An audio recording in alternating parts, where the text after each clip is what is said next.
Bobby Frankel is now co-world record holder. Sightseek helped put Frankel in the record book and the winner's circle. Need a name for the Bessemer Trust Breeders' Cup Juvenile? How about Ruler's Court? And Mineshaft moves on to greener pastures. We'll talk his retirement and more next on Long John Silver's Wire to Wire. Long John Silver's Wire to Wire, presented by Citgo.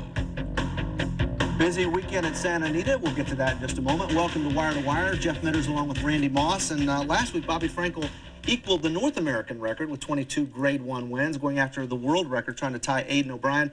Had the right horse to do it in the Beldame, Sightseek. Oh, absolutely. Frankel, of course, has a lot of very good horses in his barn.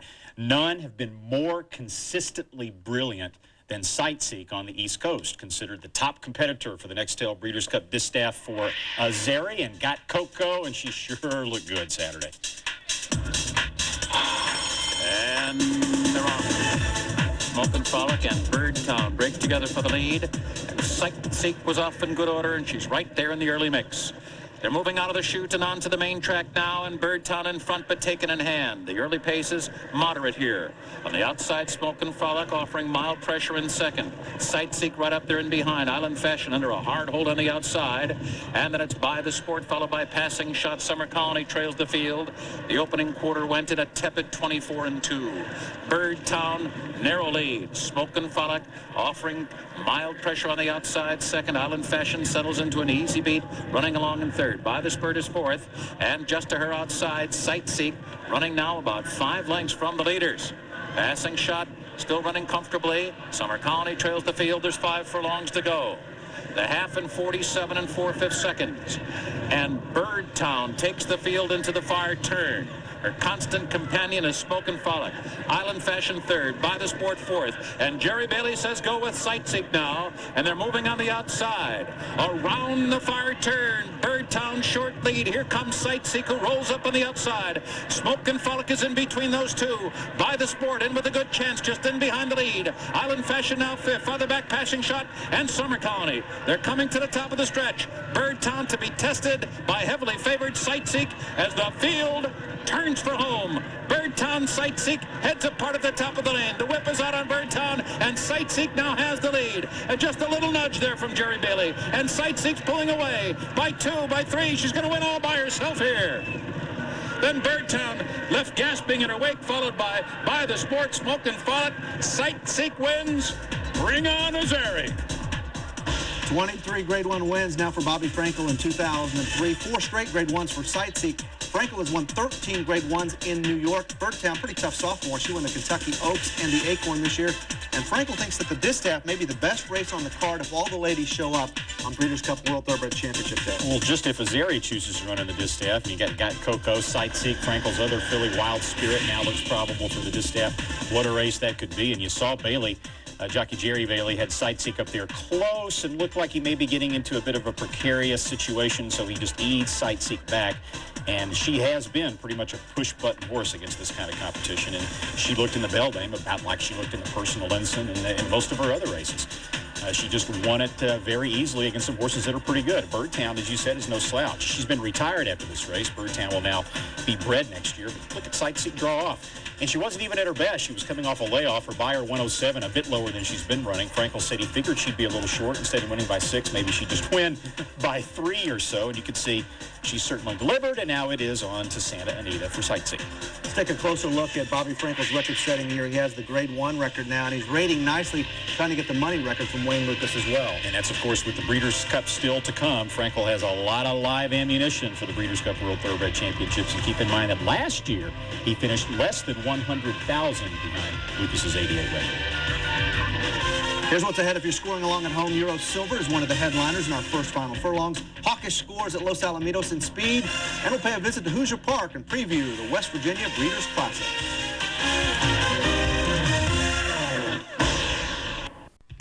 This ESPN2 presentation of Long John Silver's Wire to Wire is brought to you by Long John Silver's. Boatloads of seafood are back. Citgo, we know you. The American Quarter Horse Association. Let freedom ride.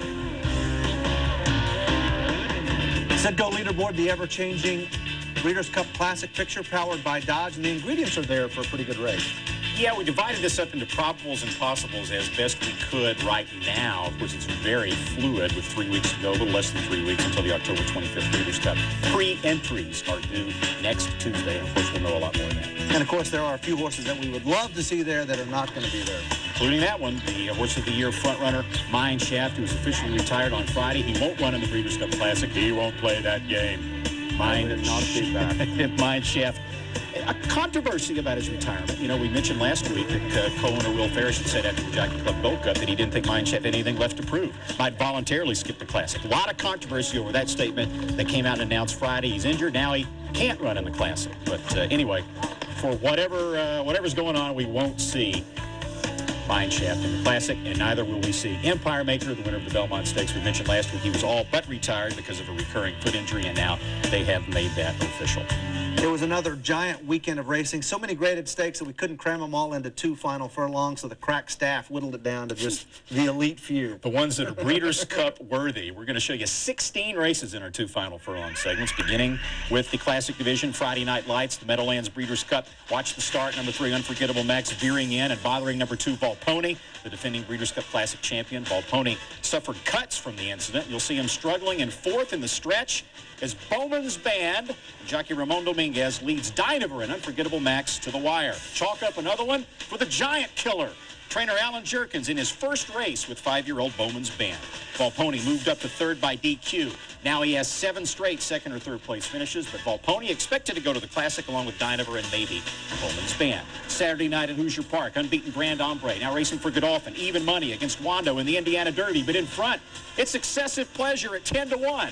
Winner of the WinStar Derby at Sunland, the Iowa Derby at Prairie Meadows. He goes wire to wire at Hoosier and sends the Breeders' Cup Classic hopes of Grand Ombre and Wando up in flames. But we did get a classic starter out of Saturday's Goodwood at Santa Anita. 7-5 favorite, defending champion Pleasantly Perfect with Alex Solis. Fleet Street Dancer, Pleasantly Perfect, gonna get there. Pleasantly Perfect takes the Goodwood to Fleet Street Dancer. Running for the first time since March, Pleasantly Perfect won the Goodwood again and is headed to the Classic with a home track advantage. Remember, when he won the Goodwood last year, he couldn't run at Arlington because he bled. Runner-up Fleet Street Dancer, also a Classic possible. 3-year-old Tockett, though, faded to last and is out of Classic contention. The 2-year-old Colts, and what an effort by Euro Silver in Saturday's Lanes Inn Breeders' Futurity. That's the Nick Zito-trained son of Unbridled Song, rallying wide around the 2nd turn at Keeneland, picking off horses quickly, and in the stretch, he flew past the gray favorite Value Plus to a 4 3/4 length victory under Javier Castellano. 11-1 despite his big buyer figure in his maiden. He got a 96 that day, a 98 this day. But will he run in the Bessemer Trust Breeders' Cup Juvenile? Maybe not. Nick Zito, the trainer, owner Buckner Moat Farm, are undecided. Zito has become allergic to the Juvenile. Also Saturday, the Champagne at Belmont, a 2-horse race. On the inside, favorite Chapel Royal and John Velasquez. Tackling him, Birdstone and Jerry Balin.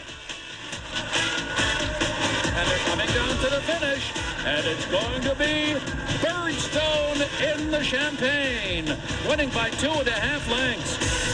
Zito does it again, twice in 18 minutes. Owned and bred by Mary Lou Whitney. Birdstone, the little brother of Birdtown, who's the likely 3-year-old filly champ. Birdstone could also win a championship, but they won't run him in the Breeders' Cup. What is it with these people? They say no.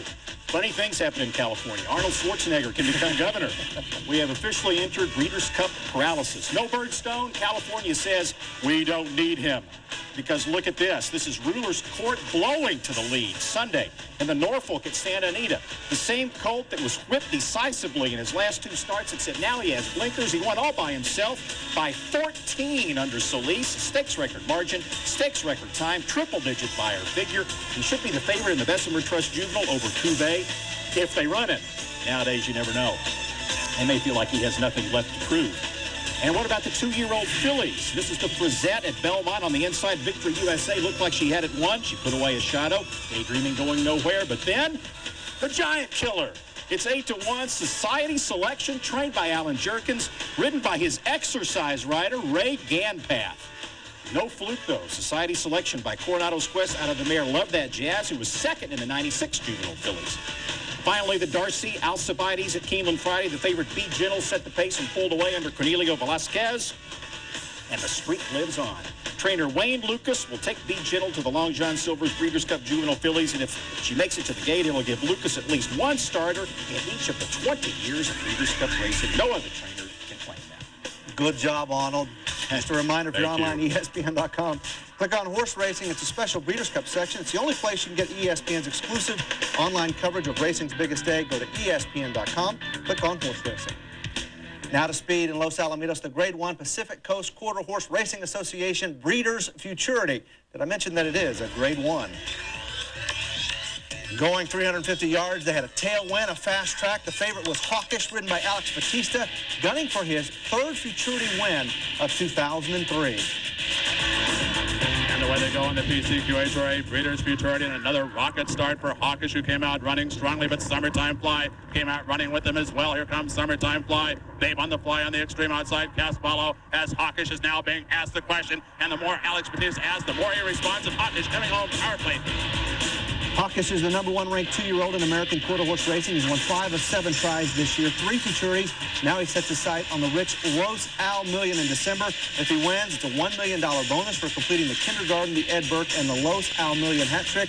That was a stakes record performance. Now for the PCQHRA Derby. Valiantly won the PCQHRA Breeders' Futurity last year, trying to notch the Derby as well. But Stealth Corona was not going to let it be easy. And the way they go in the PCQHRA Breeders' Derby, the favorite Valiantly got off to a poor start as Del Corona came out running strongly, and so did Susie Cartel, Chicks Jet Set Baby, Del Rey Mi Faso, Lassie win now. Valiantly going to try to overcome a horrendous start as Del Corona down along the inside is full of run, and Del Corona coming home convincingly. Conditioned by AQHA champion trainer Paul Jones, Del Corona broke sharply, eventually prevailed by a length. Valiantly was bumped at the start, but did a pretty nice job to rally and finish third. Susie Cartel made the finals in 2 big Futurities last year. It was her first state start in 2003.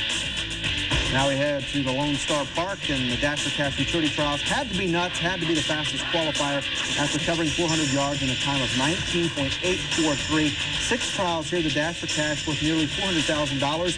Had to be nuts is owned by Jim and Marilyn Helzer, who also owned the Great Refrigerator, the industry's all-time leading money winner.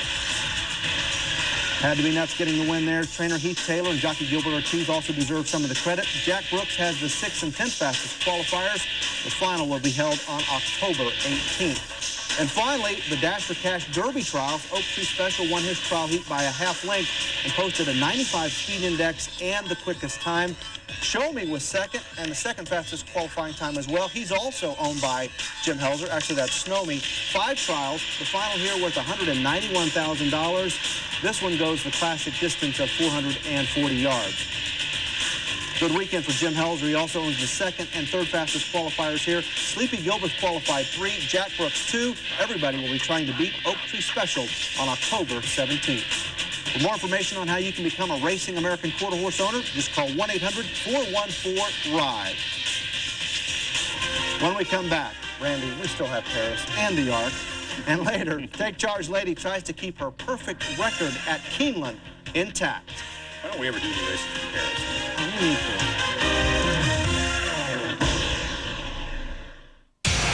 ESPN goes spanning the globe this October to bring you the world of sports. The IRL IndyCar Series gets closer to crowning a champion with the top drivers pushing the fastest cars to the limit. The superstars of the NBA return to ESPN for another season of basketball. The UEFA Champions League continues with match days 2 and 3 as the top clubs of European football continue the quest for glory. They're off and running for the biggest day in horse racing with live coverage of the 2003 Breeders' Cup. The battles of the NFL rage on with the hard-hitting action of American football. The great players of the PGA and the legends of the Champions Tour have action all month long. The rough and rugged play of the Scottish Premier League marches on. Keep up to the minute on all the happenings in the world of sports with ESPN Sports Center. Great action all month this October on ESPN. ESPN's Friday Night Fights. Eric Stone Cold Kirkland goes for his 14th win against Monty Barrett, who's looking for his 6th victory in a row. Heavyweight action Friday on ESPN.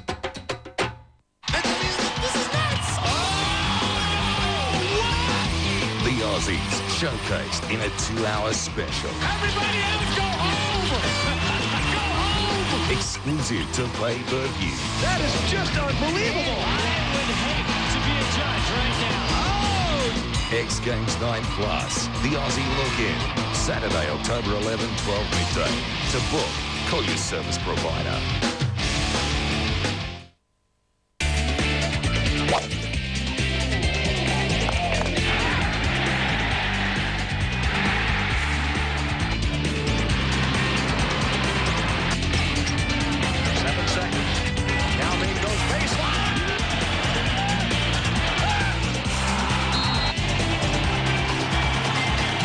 Your choice for great sports action every day is ESPN, the worldwide leader in sports. Back on Long John Silver's Wire to Wire, brought to you by Hoosier Park. It's the Indiana Breeders' Cup Oaks.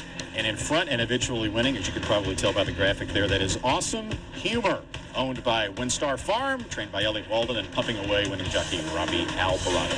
From Indiana, we go to Paris, the Arc de Triomphe. This year, like $1.8 million, featuring High Chaparral, the reigning John Deere Breeders' Cup Turf champion, against French Derby winner Dalacani. The Arc, one of the great races in the world. It has produced 4 winners at the Breeders' Cup Turf, and that's not what it's best known for. But this year, High Chaparral back in there. High Chaparral finished third, a close third in the Arc last year, but just couldn't keep up with Dalacani. Dalacani there on the front end, once beaten. That Irish Derby lost to Alamshar, the only blemish in his career. He runs past Mub Tucker there to win it, and High Chaparral struggling somewhat in third. Dalacani won't run in the Breeders' Cup. Don't know yet about Mub Tucker, but the Coolmore people and the trainer Aiden O'Brien said that despite finishing a well-beaten third, High Chaparral probably will come back to defend his title in the Breeders' Cup. Dalacani, owned by the Aga Khan, who also owned Alamshar, who actually beat him in the Irish Derby, and of course ridden by Belgian sensation Christophe Simeon. And now to our NTRA Great Stakes segment, we wrap up the Road to the World Thoroughbred Championships powered by Dodge in Keeneland, actually, for the Queen Elizabeth Challenge Cup. It comes up only 2 weeks before the Breeders' Cup World Thoroughbred Championship, so it's not really that much of a Breeders' Cup prep, but it's a fine race. And there is Indy 500 winning the Garden City Breeders' Cup at Belmont. She'll run in the $500,000 Queen Elizabeth at 1 1/8 on the turf. That is Saturday, and it's a Grade 1. Bobby Frankel will try to break that world record with 2 horses in there, Personal Legend and Spoken Firm. And you'll be there. You can see it on ESPN this Saturday, 4:30 Eastern Time. For more, go to ESPN.com. And upcoming stakes, you know, the last few weeks have just been huge. Dying off just a little bit here as the window closing a little bit. Mostly Grade 3s and Grade 2s this weekend. Yeah, some familiar names on there. You know, the Lawrence Realization at Belmont Park. It's a turf race. It's a Grade 3. And then for 2-year-old fillies at Belmont on Sunday, the Grade 2 Astarita. The Thoroughbred Club of America Stakes at Keeneland's also been a good one over the years. Still a very busy weekend. And now brought to you by Charlestown. It's the West Virginia Breeders' Cup Classics preview. The Breeders' Classics 17 will be run Saturday night at Charlestown, West Virginia. 8 races, and here you see for the older horses, Kate Power defeating Adams Tribe in a prep for the $250,000 West Virginia Breeders' Classic. Kate Power won that race. The big race there will be worth $250,000. Also, there's a filly race called the Cavada at 7 furlongs for fillies and mares, $150,000. This is one of the leading contenders for that race. She's another Grump, defeating her stablemate Sweet Annuity and the Roger Van Hooser at 1-10. And, of course, what I always say, when in doubt in West Virginia bred racing, you always go for the horses coming out of the Ruth C. Funkhauser Stakes. And this is Fancy Buckles winning the Funkhauser. She is 6 for 8 lifetime, and she won the Funkhauser by 5. Can you say, I like to say that? I can tell. It's Saturday night at Charlestown. It is West Virginia bred. Sam Hoff, NFL Hall of Famer, is kind of the guy behind it. Should be a lot of fun. So if you have an opportunity, head to the races. So to come, Final Furlongs, the sequel. Is it better than the original? Stick around to find out.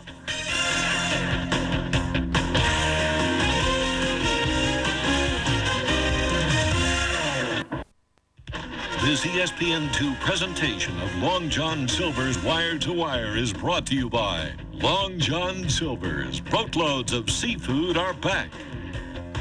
Citgo, we know you.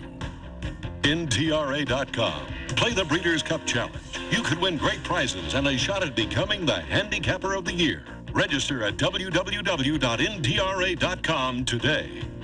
Equibase.com, your official online source for racing information, from entries to results and everything in between. Equibase.com is a service of Equibase Company, the thoroughbred industry's official database. Reset the TiVo, baby. We're back to our usual time next week on Tuesdays, 2 Eastern time, and get ready for the West Virginia Breeders' Classic. For more, you can go to ESPN.com. Next week, Chris Lincoln will bring you all West Virginia breds all the time. But I'm not going to complain. I'm afraid of Sam Huff. I don't blame you.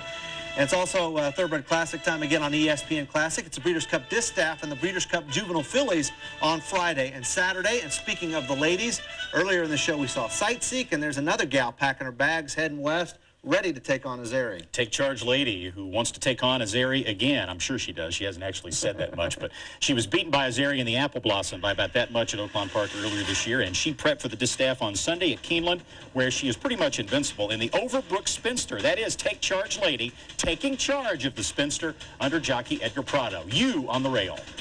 Take charge, lady, attempting to keep her Keeneland string intact, and You's coming back on the inside. Take charge, lady. You is coming up the inside. Take charge, lady, with You right in her neck, but take charge, lady hangs on.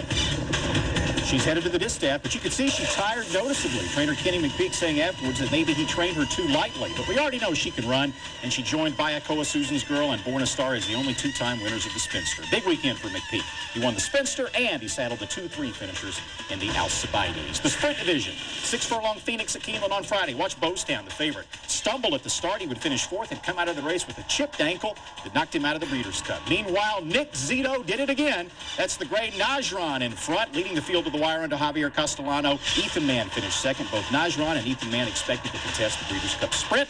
Najran owned by Buckram Oak Farm, who along with Zito also won Keeneland's Lanes End Breeders' Futurity Saturday with Euro Silva. Nice buyer speed figure as well. Also sprinting the ancient title at Santa Anita on Sunday. Where's the ancient title? There it is. You saw it on ESPN2. Now you see it again as Avanzado and Tyler Bays streak to the early lead from the gate, and as you can see, they never let up. And it's Avanzado, the leader. Avanzado, a length and a half, and Avanzado's won the ancient title, close for second. Avanzado owned by C Stable, who raced two-time Classic winner Tisnow. Avanzado won't run in the Breeders' Cup Sprint, probably, but at least he has a good excuse. It would take a $200,000 supplement to get him in. Meanwhile, behind him, Captain Squire, Blues the Standard, Yankee Gentleman, and fifth place Zavata are still Breeders' Cup Sprint possibilities. One more in the Sprint Division, Sunday's Gallant Bloom at Belmont. Female sprinters, outstanding horses. That's Harmony Lodge in front, gaining ground between horses, Slew's Final Answer, outside 3-year-old Philly House Party for the Giant Killer. The Giant Killer doesn't get this one. Harmony Lodge and Richard Migliore by a half length. Good buyer, but none of these fillies expected to go on to the Breeders' Cup Sprint at Santa Anita. Last year's NetJet Breeders' Cup Mile winner Dome Driver retired. So what about the American Milers? Here's the finish of the Kelso at Belmont. Outside in the orange saddle towel, free for internet, holding off Proud Man to win it under Jose Espinoza. The first stakes winner trained by Joan Scott. Overall, the Kelso not particularly strong, the buyer just ordinary, but it is possible that another horse or two, as well as free for internet, could be Breeders' Cup bound. Meanwhile, the Shadwell at Keeneland, a better race, and look at the move on the outside by Touch of the Blues. He looks like Arazi. He's in the parking lot, but that early wide move cost him momentum. As they turn for home, Honor and War in the Black Silks will be in front, but gaining ground, Perfect Soul and Edgar Prado. Perfect Soul won it. The Canadian shipper trained by Roger Atfield. He was fifth in the Arlington Million, beaten just 3/4 of a length after a travel nightmare. But Perfect Soul, Honor and War, Touch of the Blues, the top three, all Breeders' Cup bound. Then Sunday, the Oak Tree Breeders' Cup Mile. And the favorite Special Ring was fifth early. He never rallied. Down to the wire. That's Designed for Luck in front. Seraphan closing fast. And Designed for Luck, back from serious injury, held on to win it under Pat Valenzuela. Trainer Vladimir Surin claimed Designed for Luck as a 2-year-old for 62.5 for owners David and Holly Wilson. That was 1999. The same year, Surin won the Hollywood Gold Cup for the Wilsons with early Pioneer, another 62.5 claim. Finally, Keeneland's Windstar Galaxy for filly and mare turfers. 1 mile and 3/16. Laffer Bien Nicole opened 11 lengths early and slow fractions, won it by 7 against Wonder Again and Volga. The buyer only at 100, but kind of tough to gauge because of the pace. She could be a real sleeper, Bien Nicole, in the Breeders' Cup filly and mare turf over that firm Santa Anita. Of course, you're online, go to ESPN.com, click on horse racing, sign up to play the Pick 6 Challenge presented by Digiturf Virtual Horse Racing. We did have a winner, so in week number 8, we will play for $600. Kind of quickly, the Bessemer Trust Breeders' Cup Juvenile Division. Everybody seems to be kind of stingy with their 2-year-olds. I know. And Nick Zito wins both of those races, and we don't know if we'll see either one of them at Santa Anita, even though both are capable of winning the Bessemer Trust Breeders' Cup Juvenile. Meanwhile, in the mile, something I didn't add, we saw Design for Luck and Seraphan. Both of those horses expected to try the mile, as well as possibly third place Century City and fourth place Special Ring, even though he was the beaten favorite in there in the Oak Tree Mile. All those horses could wind up running in the mile. It's still quite an honor to win the Bessemer Trust Breeders' Cup Juvenile and Champion 2-year-old. That's not a bad thing to put in your hat. So keep that in mind, Nick. We'd love to see you at Santa Anita and the Oak Tree meeting. Thanks, everybody. We'll see you next week on Long John Silver's Wire to Wire.